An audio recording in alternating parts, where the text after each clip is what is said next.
จับคัพเค้กใบเตยมาแปลงร่างเป็นเค้กแซนด์วิชใบเตยฝอยทองอร่อยและหน้าตาดีเลยทีเดียวที่สำคัญวิธีทำไม่ยุ่งยากสูตรทำกินทำขายเราไปดูวิธีทำกันเลยค่ะขั้นตอนแรกก็ให้เราเปิดเตาวอร์มไฟโดยใส่ที่วัดอุณหภูมิลงไปด้วยจากจะอบที่อุณหภูมิ170องศาก็จะวอร์มไฟไว้ที่180องศาเพื่อป้องกันไฟลดลงจากการที่เราเปิดปิดเตาแล้วก็นำเนยเข้าไปละลายพร้อมกับการเปิดเตาวอร์มไฟได้เลยเรามาดูส่วนผสมกันต่อก็จะมีไข่นมข้นจืดแป้งเค้กผงฟูน้ำตาลทราย SP น้ำเปล่ากลิ่นใบเตยและสีเขียวแอปเปิ้ลจากไม่ใส่เกลือเพราะว่าใส่เนยเค็มแล้วถ้าเพื่อนๆใส่เนยจืดก็ใส่เกลือลงไปเล็กน้อยนำส่วนผสมทั้งหมดใส่ลงไปในโถ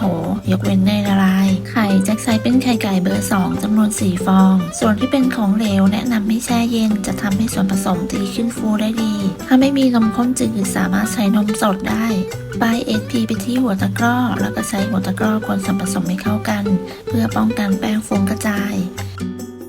จากนั้นก็ให้เราปาดส่วนผสมที่อาจจะมีเกาะอยู่ด้านข้างก่อนจะนำไปเข้าเครื่องตี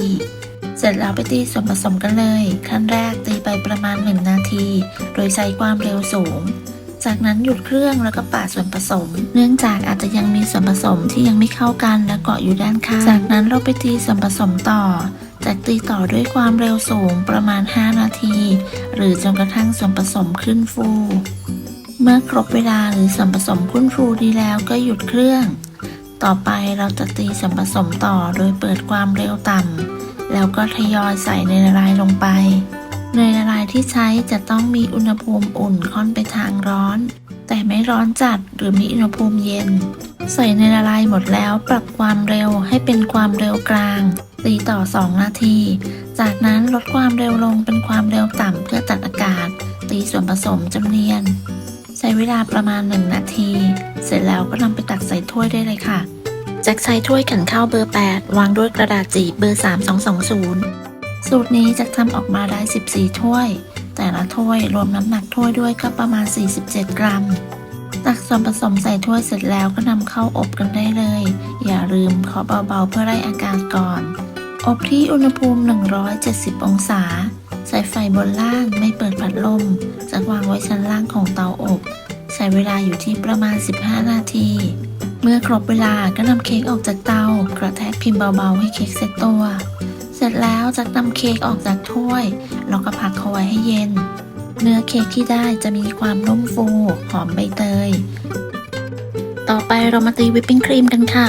แจ็คใช้วิปปิ้งครีมกึ่งเดรี่เป็นแบบไม่มีรสหวานใส่นมข้นหวานและเกลือลงไปเล็กน้อยจากนั้นเปิดสปีดความเร็วกลางค่อนไปทางสูงตีวิปปิ้งครีมจนขึ้นฟูดีเมื่อตีจนขึ้นฟูดีแล้วจากนำไปใส่ถุงบีบที่ใส่หัวบีบไว้แล้วจากนั้นก็จะนำไปแช่ตู้เย็นไว้ก่อนเมื่อถึงเวลานำมาใช้ก็จะนำออกมาก็จะช่วยให้วิปปิ้งครีมของเราไม่ละลายง่ายสามารถนำไปตกแต่งได้ต่อไปมาลงมือประกอบแซนด์วิชเค้กกันค่ะคัพเค้กใบเตยแต่ละชิ้นจะนำกระดาษออกแล้วก็ตัดแบ่งออกเป็น2ชิ้นเท่าๆกันโดยมองด้วยสายตาคัพเค้ก14ถ้วยเราก็จะได้แซนด์วิชเค้กทั้งหมด28ชิ้นคัพเค้กใบเตยนุ่มๆฟูๆแบบนี้เข้ากับฝอยทองมากๆเมื่อตัดแบ่งคัพเค้กเสร็จแล้วถ้ายังไม่ใช้ก็ให้นำไปใส่กล่องที่มีฝาปิดจะช่วยให้เค้กของเราไม่แห้งหรือจะใช้ผ้าขาวบางคลุมไว้ก็ได้แจ็คใส่กล่องเก็บอาหารที่มีฝาปิดแบบนี้สะดวกมากๆต่อไปเรามาประกอบเค้กกันเลยนำเค้กแต่ละชิ้นที่เราหั่นไว้มาผ่าให้เป็นรอยแยกโดยผ่าด้านที่เป็นโค้งระวังอย่าผ่าลึกเกินไปอาจจะทำให้เค้กขาดออกจากกันได้บีบวิปปิ้งครีมลงไปในรอยแยกจากนั้นใส่ฝอยทองลงไปใส่ฝอยทองให้เยอะๆฟูๆจะได้ดูน่าทานถ้าอยากให้ดูน่าทานยิ่งขึ้นลองตกแต่งด้วยทองหยอดไข่ปลาเค้กแซนด์วิชใบเตยฝอยทองสูตรนี้ทำง่ายมากๆแถมน่าทานด้วยเป็นสูตรทำกินทำขายสร้างรายได้ให้เราได้ด้วยค่ะตัวเนื้อเค้กนุ่มมากหอมใบเตยเข้ากับฝอยทองสุดๆบอกเลยว่าชิ้นเดียวไม่พอแน่นอนแจ็คทดลองใส่กล่องเป็นเบอร์ E20 สามารถวางได้3ชิ้นพอดีตัวกล่องเป็นพลาสติกยางหนามีฝาปิดล็อกในตัวสามารถล็อกได้ลงตัวแล้วก็เป็นแบบใสสามารถมองเห็นเค้กด้านในขอบคุณสำหรับการติดตามรับชมคลิปนี้ถ้าเพื่อนๆชอบก็ลองทำดูค่ะ